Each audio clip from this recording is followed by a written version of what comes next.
안녕하십니까. AP투자연구소 이세훈 전략팀장입니다. 오늘 함께 살펴볼 종목은 수산중공업이 되겠고요. 코드번호는 017550이 되겠습니다.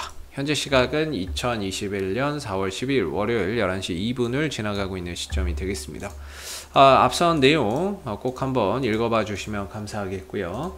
자, 현재 수산중공업은 2.58% 정도의 소폭의 상승 흐름들을 보여주고 있는데요. 이 회사는 특수 차량 및 건설 중장비를 제작, 판매하는 회사가 되겠습니다.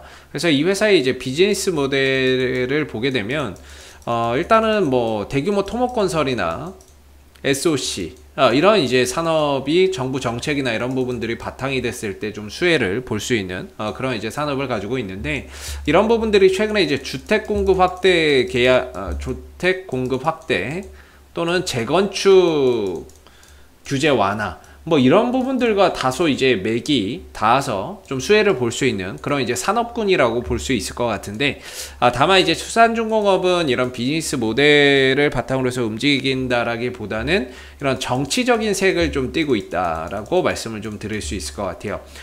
작년 이제 10월달부터였죠. 작년 10월달부터 이제 정치 테마주로서 본격적으로 좀 두각을 나타내기 시작을 했었는데요. 이 회사의 이제 정석현 대표가 이제 회장으로 있는데, 이 정석현 대표가 앞에 정씨인 거죠. 앞에 정씨로서 이게 말이 안 되는데, 이제 앞에 정씨인데 정세균 국무총리와 종친이라 그래서 정세균 관련주로 이제 두각을 나타내고 있는 그런 이제 상황입니다. 그래서 실적을 바탕으로 해서 가는 것이 아니라 수급과 뭔가 이런 정치적인 재료를 바탕으로 해서 가는 거기 때문에, 아무래도 주가나 이런 부분들 추후에 수급이 좀 빠진다거나 정치적인 재료가 소멸되게 된다면 주가나 이런 부분들이 다시 좀 원래대로 좀 돌아올 수밖에 없는 그런 이제 색깔을 가지고 있다, 이렇게 말씀을 좀 드릴 수 있을 것 같고요. 그러나 최근에 이제 주가나 이런 부분들이 가파른 상승세를 보여주고 있고, 정세균 국무총리 관련주 중에서는 이제 대장주라고 좀 볼 수가 있을 것 같은데, 이 종목의 기술적인 흐름에 대해서 설명드리면 지난 20년 내 가장 높은 수준으로 가고 있습니다. 신고가 영역이라고 봐야 되겠죠. 그래서 지난 20년 동안의 주가의 흐름을 보시게 되면 거의 뭐 이런 박스권이었어요. 이런 이제 하나의 박스권이었는데, 이런 박스권이었고, 좀 높게 잡으면 이런 박스권이었겠죠. 이런 박스권이었는데 이번에 정세균 국무총리 관련주로서 돌파가 되고 눌렀다가 재차 넘어가는 이런 이제 모습을 보여주고 있는 거죠. 그렇기 때문에 이 위에는 물린 물량이 없다. 이제 신고가의 영역이고, 이 종목이 얼마까지 더 상승 흐름들을 이어나갈지는 이제 모르는 그런 흐름으로 간다라고 보시면 되겠고, 지금 주가의 기술적인 흐름들이 5일선과 11선이 우상향으로 가면서 단기 상방 흐름들을 잘 이어가고 있습니다. 근데 오늘 좀 이상하죠. 거래량이나 이런 현재가나 이런 것들이 조금 이상한데, 이렇게 나오는 이유는 오늘부터 단일가 거래에 들어가기 때문이에요. 주가가 단기간에 너무 급등이 나와가지고 단일가, 단기 과열 종목으로 3거래일 동안 단일가 매매로 지정이 됐습니다. 그래서 여기 보시면 지난주 17시에 공시가 나왔는데, 지정일은 오늘부터입니다. 오늘부터 앞으로 3일간 월, 화, 수요일 동안 이 단일가 거래로 진행이 되게 될 거고요. 그리고 종료일에 수요일 날 종가가 지정일 전일의 종가보다 20% 이상 높은 경우에는 단기 과열 지정 기간을 3거래일간 연장한다. 그러니까 추가적으로 3일 더 연장한다는 거죠. 그래서 이 조건에 만약에 해당하지 않으면 목요일부터는 정상거래로 풀리게 될 거고요. 만약에 저 기준에 해당한다 그러면은 목요일 이후에도 금 다음 주 월요일까지 3거래일 더 연장될 수 있다라고 이야기를 하고 있습니다. 그래서 지정일 포함해서 3거래일간 30분 단위로 매매 거래가 체결되는 단일가 매매를 적용한다. 왜? 주가가 단기 과열됐기 때문에 이 부분에 적용이 된다라는 거를 참고해서 알아두시면 좋을 것 같아요. 그래서 분봉이나 이런 것들을 보시게 되면 이렇게 30분마다 한 번씩 뚝뚝뚝 체결이 되니까 오늘은 뭔가 거래량 분석이나 이런 것들이 사실 크게 의미가 없다라고 생각이 들고, 사실 주말 동안에 좀 나온 뉴스 중에 조금 이제 원래 정세균 국무총리가 이번 주면은 조금 대선 출마 선언이나 이런 것들을 할 것이다, 시장에서는 이렇게 좀 봐왔던 부분이거든요.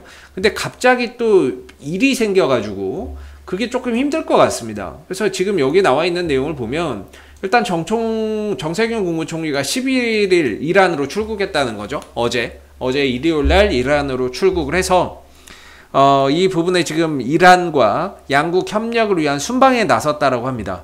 그래서 원래 또 13일에 귀국을 하게 되면 총리직 사의를 밝히려고 했는데 또 여야가 19일에서 21일 대정부 질문을 잡는 바람에 거의 뭐 한 4월 말쯤 돼야 뭔가 이제 총리직을 좀 내려놓는 그런 이제 상황이 되지 않아요. 일정상 좀 딜레이, 대선 출마 선언이나 이런 것들이 좀 딜레이 되는 그런 상황이거든요. 이 부분들이 주가에 어떻게 좀 작용을 할지는 우리가 좀 지켜봐야 될 것 같아요. 지켜봐야 될 것 같은데, 기술적으로는 5일선과 11선이 우상향하고 있는 가운데 상방 기조를 이어나가고 있는 상황이고, 전체적으로 주가에는 큰 뭐 영향은 없는 것 같습니다. 주가나 이런 부분들이 지난주에 강하게 좀 상승을 좀 보였다가 오후에 조금 다소 상승폭이 좀 축소되긴 했는데, 일단 지난주까지의 수급을 보면 전반적으로 주가나 이런 부분들이 추가적인 상승을 좀 더 가져갈 수 있는 그런 이제 에너지 동력은 충분히 갖고 있는 게 아닌가라는 생각이 들고요.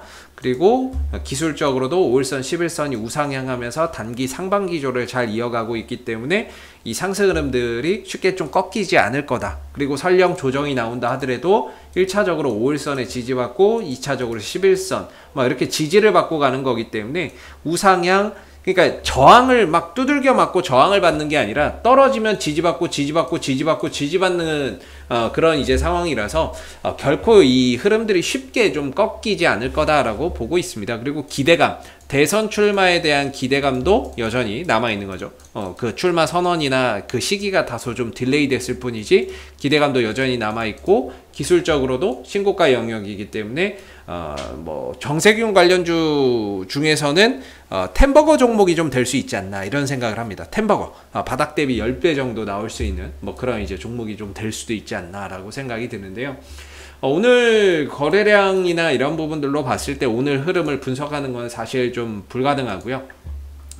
이 종목은 이제 보유자분들의 영역이라고 볼 수 있을 것 같아요. 보유자분들의 영역이 될 것 같고, 보유자분들의 입장에서는 저는 그렇습니다. 이런 뭐 급등하는 종목을 쫓아가서 타야 된다 이런 것들보다는 있는 분들의 입장에서는 5일선과 11선 안 깨지면 잘 관리하면서 이 흐름들을 끌고 가보자 이런 생각이거든요. 그래서 종가상으로 만약에 5일선이 이탈하면 일부 부분적으로 비중 조절하고, 그 다음에 종가상으로 나머지 이제 11선이 이탈하면 전량 수익 실현하는 차원에서 좀 대응을 하는 게 어떨까라는 생각을 가지고 있는데, 아직까지 5일선도 깨지지 않고 11선도 크게 이탈하지 않는 상황이기 때문에 보유자분들의 입장에서도 여유를 갖고 좀 더 볼 수 있는 그런 이제 부분이라고 생각이 들고, 지금 당장 뭔가 팔아야 된다라고 볼 만한 그런 시그널 자체는 전혀 없는 그런 이제 상황이 되겠죠. 다만 이 종목이 정치 테마주이기 때문에 실적에 기반해서 가는 것이 아니라서 앞으로 있을 정치적인 변수나 상황에 따라서 주가의 변동성이나 이런 것들이 얼마든지 위아래로 변동할 수 있는데,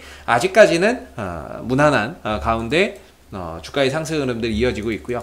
참고로 실적이 흑자 경영은 꾸준히 유지하고 있는데요. 뭔가 이 종목이 실적으로 가는 건 아니기 때문에 이 부분들에 큰 의미를 둘 필요는 없을 것 같습니다. 실적 좋고 나쁘고 이런 거에 큰 의미는 없고, 기술적인 흐름 부분들, 그 다음에 수급적인 부분들, 재료적인 부분들로 봤을 때는 아직까지는 그래도 추가적인 상승의 그런 이제 가능성 충분히 더 열려져 있지 않을까라고 생각이 들고요.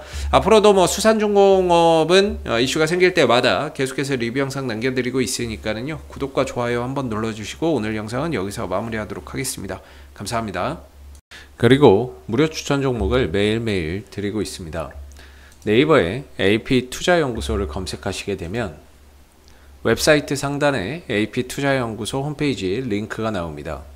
클릭하시게 되면 AP투자연구소 홈페이지로 접속하실 수가 있는데요.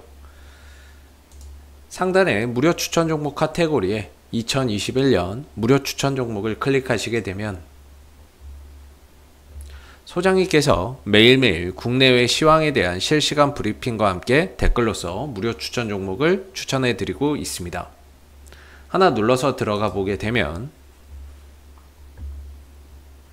댓글 리딩은 아침 7시 47분부터 진행이 되었고요. 무료 추천 종목을 보시기 전에 꼭 읽어보세요도 한번 참고적으로 읽어보시면 좋을 것 같습니다. 그리고 간밤에 있었던 미 증시에 대한 상승 또는 하락에 대한 이유도 이렇게 댓글로서 쭉 요약을 해드리고 있는 부분들이 되겠고요. 그리고 9시가 되게 되면 무료 추천 종목이 나오게 됩니다.